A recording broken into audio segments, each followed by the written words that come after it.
Is America the country that calls itself the guardian of democracy beginning to fracture from within? When protests erupted across the United States in 2020, they were not just protests, they were anger, frustration, and a collective outcry that had been building for years. But the real shock came when former President Donald Trump made a decision that would divide the nation in a way few expected. Trump ordered federal troops to be deployed into American cities. On the surface, the justification was simple: restore law and order. But the deeper question was far more dangerous. Can peace really be enforced at the barrel of a gun? Cities like Portland, Seattle, Chicago, and others soon witnessed armed federal agents on their streets, many without clear identification. Videos spread rapidly across social media, and fear followed. Americans began asking questions they never thought they would need to ask. Who are these forces? Who do they answer to? And why are they here? This was not a normal moment in American history. Traditionally, military force was meant for foreign threats, not for citizens exercising their rights at home. That is why, as images of troops confronting protesters went viral, the entire nation froze in disbelief. State governors openly opposed the decision. Mayors spoke out. Local leaders said clearly, "We don't need troops, we need justice." At that moment, the conflict transformed into something much larger. It was no longer just Trump versus protesters. It became the federal government versus the states themselves. Under the U.S. Constitution, states hold significant authority over their own affairs. Deploying federal forces without local consent is an extreme and sensitive move. Legal experts warned that America was entering dangerous territory, and where executive power could begin to override democratic boundaries. Instead of calming the streets, the presence of troops intensified resistance. People returned to the streets, but this time, their chants changed.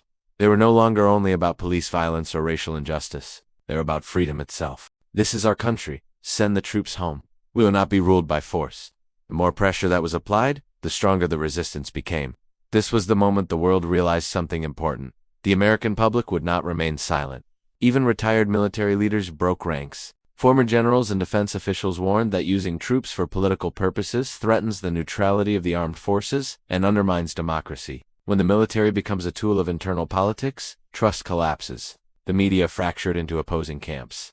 Some outlets framed the move as necessary to restore order. Others called it what they believed. It was a step toward authoritarian rule. But beyond political parties and media narratives, something rare happened.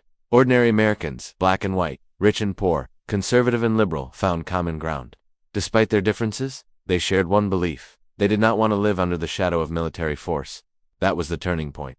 That was when America pushed back. This moment revealed a deeper truth about democracy. Democracy is not just about elections or ballots. It is about vigilance. It is about questioning power, and it is about resistance when authority overreaches. Trump's decision to deploy federal troops remains one of the most controversial chapters in modern American political history. For many, it stands as a warning, a reminder of how fragile democratic norms can be when fear and power collide. History shows us that unchecked authority rarely retreats on its own. It retreats when people refuse to accept it. And that is exactly what happened. The protests did not disappear overnight, but the message was clear.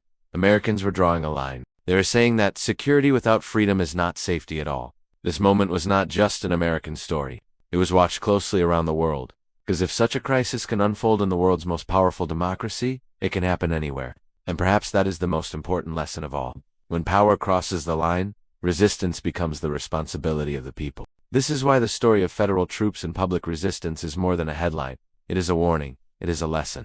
And it is proof that even in the face of overwhelming authority, a nation can still push back.